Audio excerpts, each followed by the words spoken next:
Fiquei ali no tribunal tentando não chorar enquanto a advogada do meu ex-marido me destruía na frente do juiz. Ela está falida, mal consegue pagar pela casa, comprar uma comida ou roupas decentes para as crianças, disse ela com um sorriso irônico. Por que ela deveria ficar com eles? Cerrei o maxilar e fiquei em silêncio. Sentia minhas mãos tremendo. Eu não queria dar a eles a satisfação de me ver desmoronar. O juiz assentiu lentamente como se concordasse. Naquele momento, senti como se o ar estivesse sendo sugado do meu peito. Tudo em que eu conseguia pensar eram meus filhos, Tiago e Isadora. O que aconteceria se eles fossem tirados de mim e entregues a um homem que só se importava com controle e aparências? Eu não podia pagar um advogado como o dele. Eu não tinha dinheiro para nada, na verdade. Mal conseguia me manter em pé, mas eu estava ali. Eu compareci e estava fazendo tudo o que podia pelos meus filhos. Então, quando senti que estava entrando naquele pânico silencioso, em que o corpo está parado, mas os pensamentos gritam, meu filho de 7 anos se levantou. Mãe, disse ele, alto o suficiente para que todos ouvissem no tribunal. Posso mostrar ao juiz a carta que encontrei no cofre do meu pai? A sala congelou. Todos se viraram. Eduardo enrijeceu. Sua advogada piscou como se tivesse acabado de levar um tapa. Até o juiz parou no meio da frase. Eu não fazia ideia de que carta Tiago estava falando. Meu coração batia forte. Ele nunca havia mencionado nada sobre uma carta, mas eu a senti. E enquanto ele caminhava até o tribunal com aquele pedaço de papel dobrado na mãozinha, tudo mudou. Nem sempre fui o tipo de mulher que se sentava no tribunal com medo de falar. Eu costumava ser confiante. Tinha um emprego que amava, amigos. Eu ria com sonhos que pareciam possíveis. Mas quando me casei com Eduardo, as coisas mudaram. Aos poucos e ao mesmo tempo, de repente, ele nem sempre foi cruel. No começo era charmoso, generoso e convincente. Disse que eu não precisava trabalhar, que eu deveria ficar em casa, criar as crianças e deixá-lo cuidar do dinheiro. Você já fez o suficiente, disse ele certa vez. Você merece descansar. Eu não percebi o que estava abrindo mão quando concordei.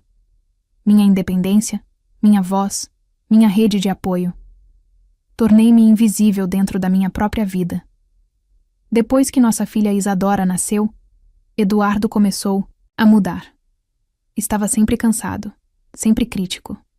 Cada centavo que eu gastava era questionado. Se eu comprasse fraldas sem conferir o preço na promoção, ele ficava em silêncio por horas. Se eu mencionava voltar a trabalhar meio período, ele me lembrava de que eu não tinha um currículo recente, ou dizia, não precisamos da sua ajuda. Precisamos que você seja uma boa mãe. Quando ele foi embora, eu não tinha mais nada. Sem poupança, sem advogado, ninguém ao meu lado, apenas meus filhos. Ele cancelou a conta conjunta e foi morar com outra pessoa. Contratou um advogado imediatamente. Eu nem tinha condições de pagar um.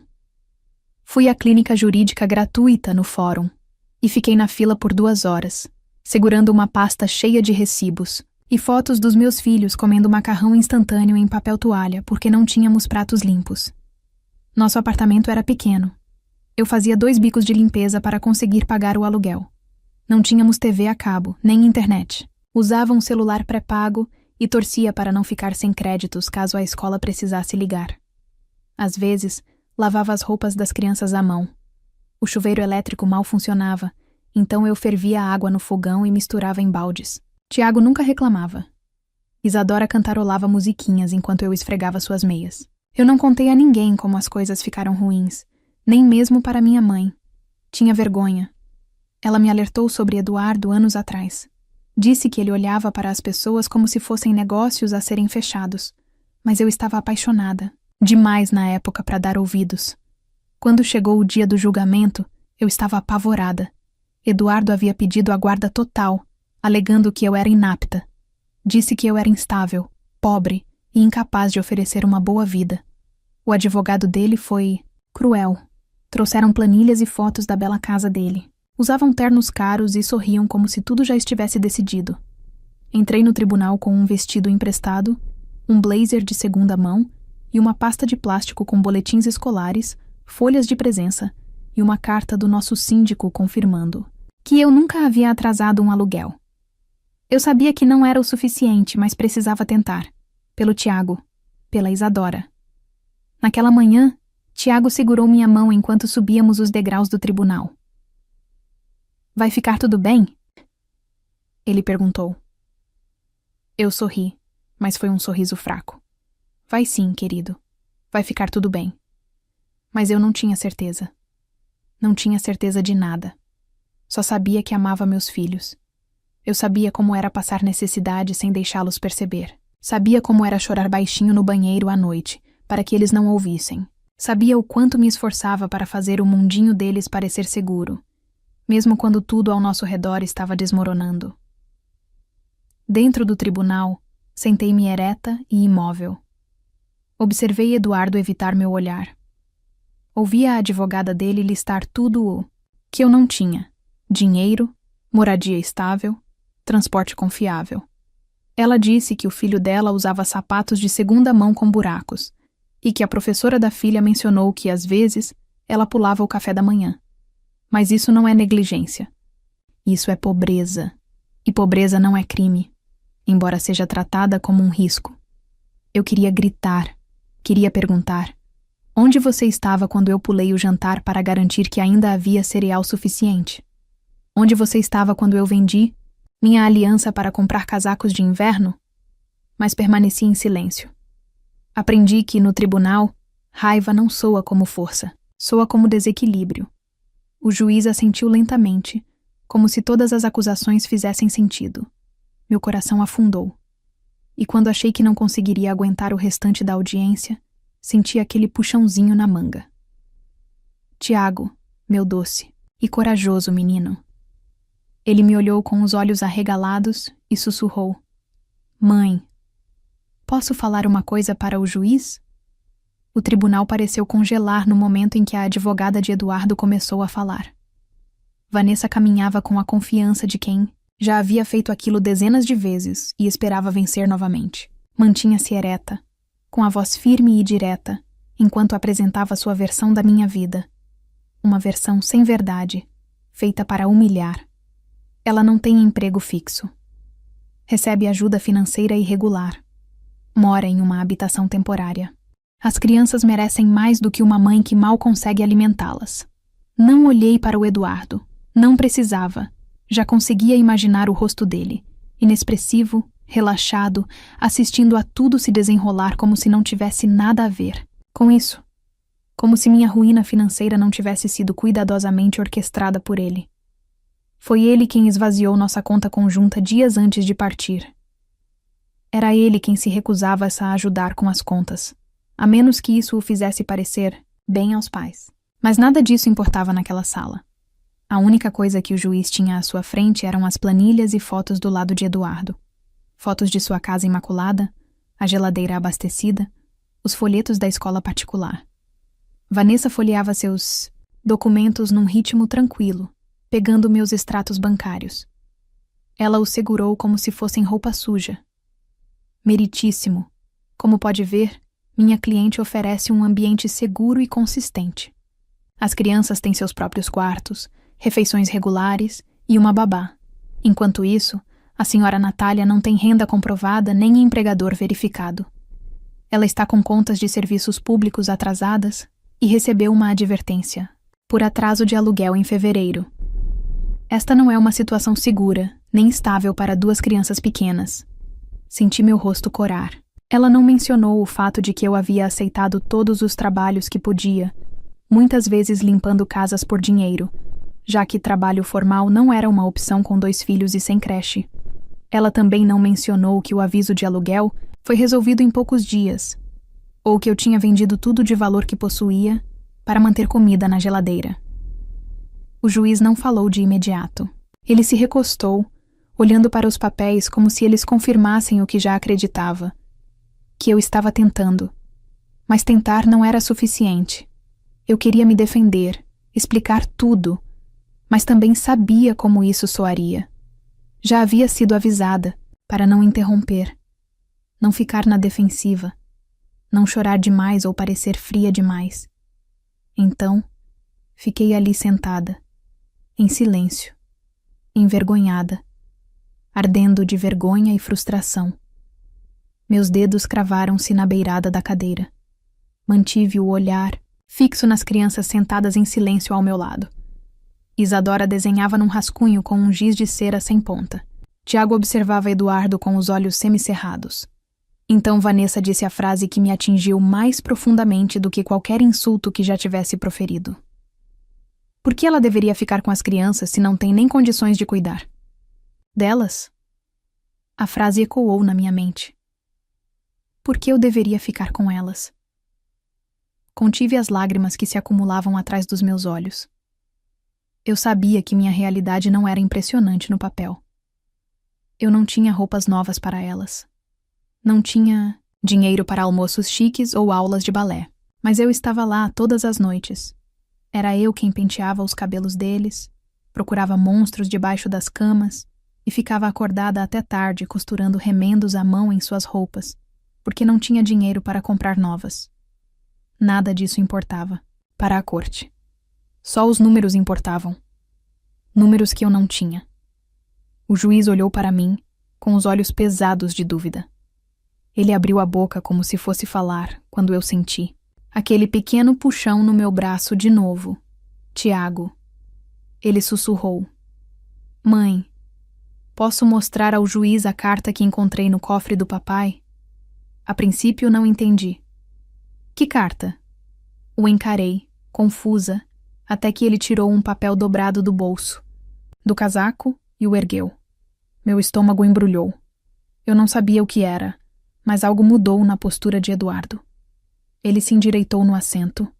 Os olhos de Vanessa se fixaram no papel. Tiago, o que é isso? Perguntei baixinho. Ele não me respondeu. Olhou para o juiz. Posso lhe entregar isso? O juiz pareceu surpreso, mas assentiu. Traga aqui.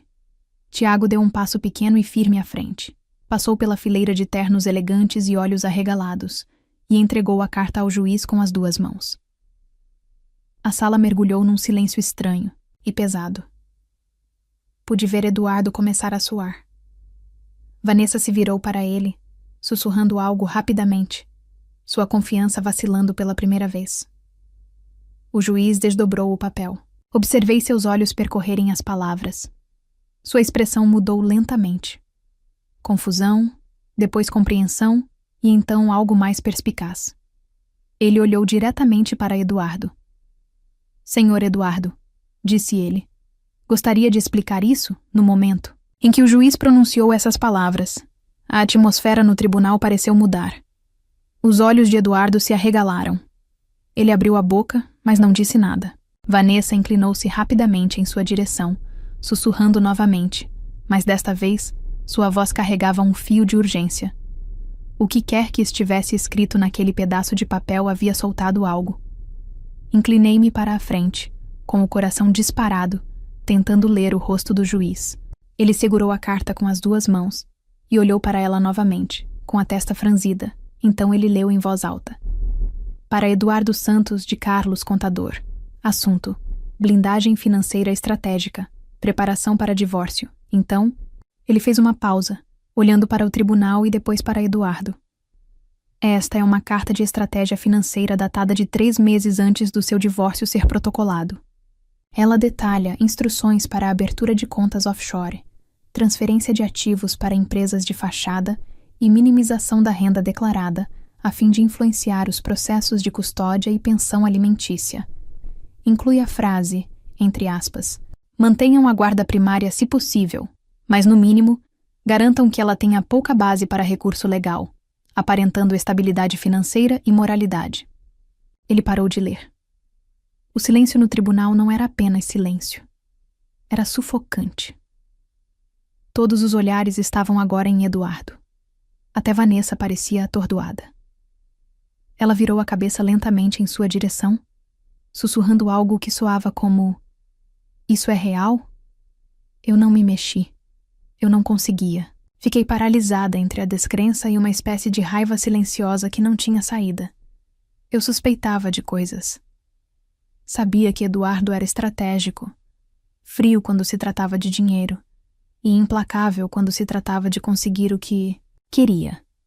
Mas ver isso por escrito, ouvir um juiz ler em voz alta na frente dos meus filhos, era algo que eu nunca imaginei. O juiz abaixou a carta e a colocou cuidadosamente sobre o banco à sua frente. Então olhou para Eduardo e disse: "Você estava enganando este tribunal intencionalmente. Você tentou manipular o resultado deste processo por meio de fraude financeira. Esta carta é uma tentativa direta de usar riqueza e desonestidade calculada para negar aos seus filhos o acesso à mãe." Eduardo se levantou abruptamente. "Essa carta é antiga. Não foi usada. Nem sequer é..." "Sente-se, Sr. Eduardo", disparou o juiz. A autoridade em sua voz surpreendeu a todos. Isadora ergueu os olhos do desenho e estendeu a mão para mim. Passei o braço em volta dela, sem desviar o olhar do juiz. Ele voltou sua atenção para mim. "Senhorita Natlália, a senhora já sabia desta carta antes de hoje?" "Não, meritíssimo", respondi. "É a primeira vez que a vejo ou ouço falar dela.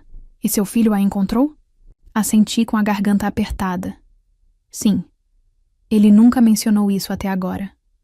Tiago olhou para mim, então. Achei que pudesse ajudar. Encontrei-a quando estava procurando meu tablet na casa do papai. Eu não queria causar problemas para ninguém, mas também não queria que perdêssemos. O juiz o encarou por um longo momento. Então, algo se suavizou em sua expressão.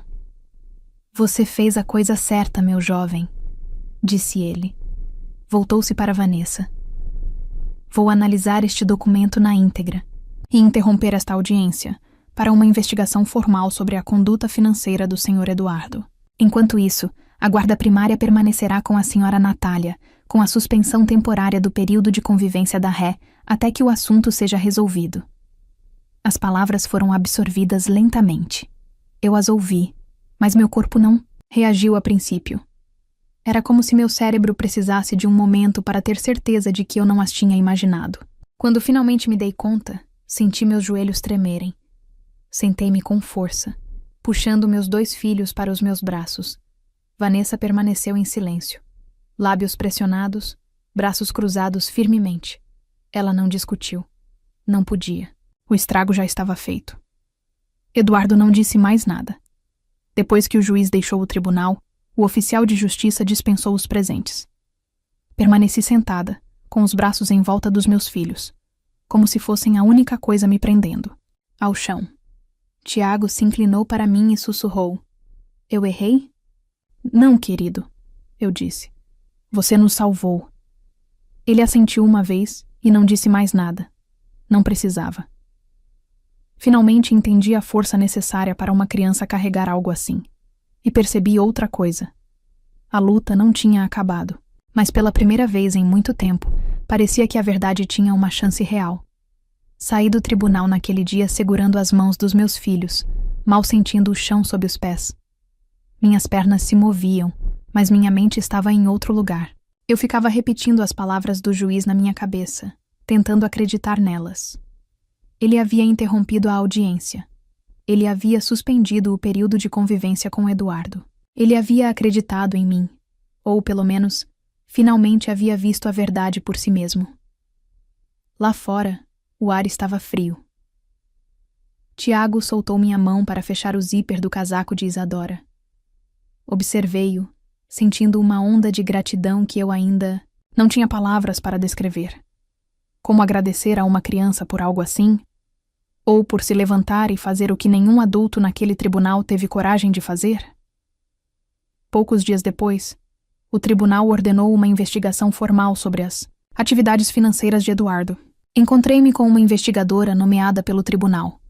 Uma mulher chamada Senhora Valéria, que ouviu atentamente, tomou notas e em nenhum momento me olhou como se eu fosse inferior. Ela revisou a carta, fez perguntas sobre nossas finanças durante o casamento e solicitou permissão para obter todos os registros fiscais e declarações de bens relevantes de ambos os lados. Concordei sem hesitar. Eu não tinha nada a esconder. Eduardo, por outro lado, tinha. Em uma semana, seu castelo de cartas começou a ruir. A investigadora descobriu várias contas registradas em empresas de fachada em estados como Pernambuco e Minas Gerais. Ela encontrou transferências bancárias para contas no exterior, transações em dinheiro que nunca foram divulgadas e inconsistências fiscais que deixavam claro que ele vinha escondendo renda há anos. Cada vez que recebia uma atualização, sentia algo se reconstruindo lentamente dentro de mim. Confiança na minha própria memória. Confiança nos meus instintos. E a crença de que talvez, apenas talvez, a justiça pudesse existir. Por muito tempo, me fizeram sentir como se eu estivesse imaginando coisas. Eduardo havia convencido a todos, inclusive partes de mim, de que eu era fraca, paranoica e incapaz. Mas agora, os fatos provavam o contrário. A audiência final chegou mais rápido do que eu esperava. Quando entrei novamente no tribunal, desta vez com representação legal de um grupo de apoio doméstico, eu estava mais ereta. Não estava usando roupas emprestadas. Eu havia conseguido um emprego de meio período, limpando escritórios, e economizado o suficiente para comprar um vestido preto modesto e sapatos de salto robusto. Pequenas coisas, mas que pareciam armaduras. Eduardo também parecia diferente. A confiança havia desaparecido. Seu novo advogado falava em frases curtas e concisas.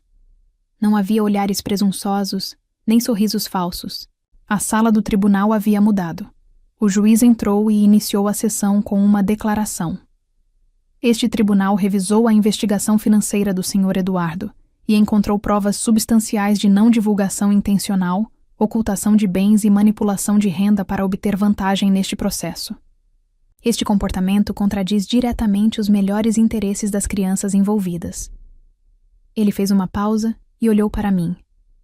Senhorita Natália, à luz destas conclusões e do seu compromisso demonstrado com o bem-estar dos seus filhos em circunstâncias difíceis, este tribunal concede-lhe a guarda física e legal total de Tiago e Isadora. O Sr. Eduardo foi condenado a pagar pensão alimentícia retroativa e ficará sujeito a visitas monitoradas até nova análise. Não chorei imediatamente. Acho que parte de mim ainda estava me preparando para o momento em que seria levada embora, por alguém que dissesse que houve um erro ou uma mudança. Mas ninguém falou. O juiz assinou a ordem. O martelo caiu. Foi real. Isadora gritou baixinho e abraçou minha cintura. Tiago apertou minha mão. Ele não sorriu, mas seus olhos brilhavam, firmes e seguros. Naquela noite jantamos panquecas e dançamos ao som da música no rádio. Nada especial. Só nós três na nossa pequena cozinha, rindo até o som preencher cada canto do apartamento. Sentei-me no chão depois, segurando os dois no colo. Isadora estava cantando. Tiago estava desenhando algo em um bloco de notas. Quando olhei para baixo, vi o que ele havia escrito. A imagem de uma casa com 3 bonecos de palito. Acima, ele havia escrito: Lar é onde a mãe está. Aquela carta que ele encontrou era mais do que apenas uma evidência. Era uma tábua de salvação, uma porta de saída do medo para algo que finalmente parecia paz. Ele poderia ter escondido, jogado fora, ignorado, mas não o fez. Porque mesmo aos 7 anos, meu filho sabia o que era certo e o que era errado. E em um tribunal cheio de adultos, ele foi corajoso o suficiente para dizer a verdade. Passaram 6 meses desde aquele dia no tribunal, mas ainda penso nisso com frequência. Não apenas no momento em que o juiz decidiu a meu favor ou na expressão no rosto de Eduardo, mas na força silenciosa que foi necessária para chegar lá. O tipo de força que não vem do poder ou do dinheiro, mas do amor. O tipo que continua quando todo o resto se vai. Depois da decisão, a vida não se tornou perfeita. Eu ainda trabalhava longas horas. Eu ainda orçava cada ida ao supermercado até o último real. Eu ainda comprava roupas de segunda mão, recortava cupons e dizia não a coisas que outras famílias poderiam considerar certas. Mas o medo havia desaparecido. A pressão constante, A sensação de que alguém estava esperando para tirar tudo isso havia acabado. Eduardo fez algumas tentativas para retomar o controle. Ele entrou com uma moção para reduzir sua pensão alimentícia e, em seguida, tentou questionar os requisitos de visitas monitoradas, mas as evidências eram fortes e o tribunal se manteve firme. Ele compareceu às visitas agendadas 3 vezes e depois desistiu. Não expliquei muito aos filhos, só contei o que precisavam saber. O pai deles não estava preparado para ser consistente, e eles mereciam pessoas que aparecessem e ficassem. Depois de um tempo, pararam de perguntar. Tiago ainda fala sobre a carta às vezes. Certa noite, estávamos sentados no sofá e ele perguntou: eu estava encrencado? Balancei a cabeça e olhei-o nos olhos. Não, querido. Você foi corajoso. Você disse a verdade quando mais importava. Ele assentiu como se tivesse entendido e encostou a cabeça no meu ombro. Aquele momento me lembrou de como as crianças carregam facilmente fardos que nem vemos. Ele carregou aquele pedaço de papel por semanas. Esperou o momento certo para falar. Escolheu a justiça quando ninguém lhe pediu. Comecei a fazer terapia. No começo foi estranho falar sobre tudo em voz alta. Ouvir a mim mesma admitir o quão ruim tinha sido. Mas a cura precisa de ar. Quanto mais eu falava, mais percebia o quanto havia internalizado a vergonha, a culpa, a mentira de que ser pobre significava que eu estava falhando com meus filhos, que eu precisava provar meu valor parecendo bem, em vez de apenas ser honesta sobre o quão difícil era. Meu conselheiro me ajudou a enxergar algo que eu não via antes. Eu não era fraca por lutar. Eu era forte por sobreviver. Forte por manter um teto sobre nossas cabeças. Por comparecer ao tribunal sem advogado. Por colocar meus filhos em primeiro lugar todos os dias. Num fim de semana, encontrei um emprego de meio período em um escritório que oferecia benefícios. Não era glamouroso, mas era estável. Aceitei. Comprei um laptop para poder fazer aulas noturnas online e me preparar para uma certificação em contabilidade. Era algo em que eu sempre fui boa, mas nunca acreditei que pudesse transformar isso em uma carreira de verdade. As crianças também começaram a melhorar. Vanessa fez uma nova melhor amiga na escola, e a professora disse que ela tinha se tornado mais falante e confiante. Tiago entrou para o clube de arte da escola e mandou pendurar um de seus desenhos no corredor. Ele escolheu a imagem de uma árvore, com raízes grossas e profundas. Abaixo dela, escreveu uma palavra: crescendo. É isso que estamos fazendo agora. Crescendo. Nem sempre parece rápido ou fácil, mas é constante. A cada semana, nos afastamos um pouco do medo e nos aproximamos. Um pouco da paz. Às vezes, as pessoas me perguntam como consegui manter a calma no tribunal, como não desabei. A verdade é que quase desabei. Mas quando você é mãe e seus bebês estão em jogo, você encontra um jeito de continuar respirando, de se manter de pé. Não porque seja fácil, mas porque desistir nunca foi uma opção. Esta história começou num tribunal, quando fui acusada de ser pobre demais para ser uma boa mãe. Terminou com a verdade sendo dita pela menor voz na sala. Uma criança que sabia o que era o amor e não tinha medo de prová-lo.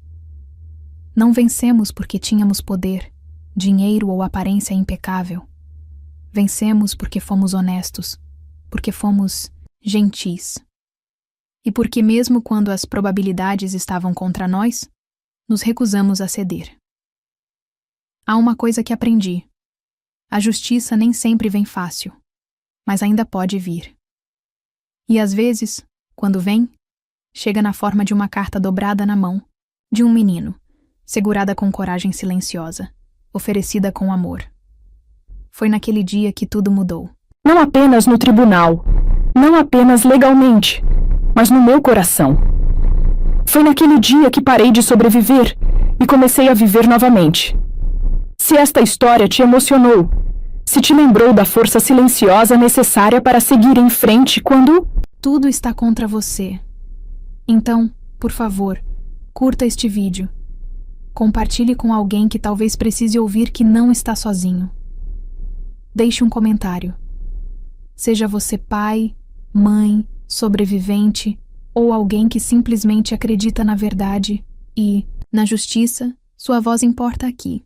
Eu leio cada uma delas. E se quiser mais histórias reais sobre resiliência, amor e o que significa lutar pelo que mais importa, inscreva-se no canal. Estamos construindo uma comunidade aqui. Uma comunidade que enxerga as pessoas, não apenas suas lutas. Agora me diz, você acredita que a verdade sempre vem à tona, mesmo nos momentos mais difíceis? Compartilhe a sua opinião aqui com a gente. E não esquece, deixa também um comentário com uma classificação de 1 a 10 para mostrar o quanto você gostou. Assista também ao vídeo que agora está aparecendo na sua tela. Até breve!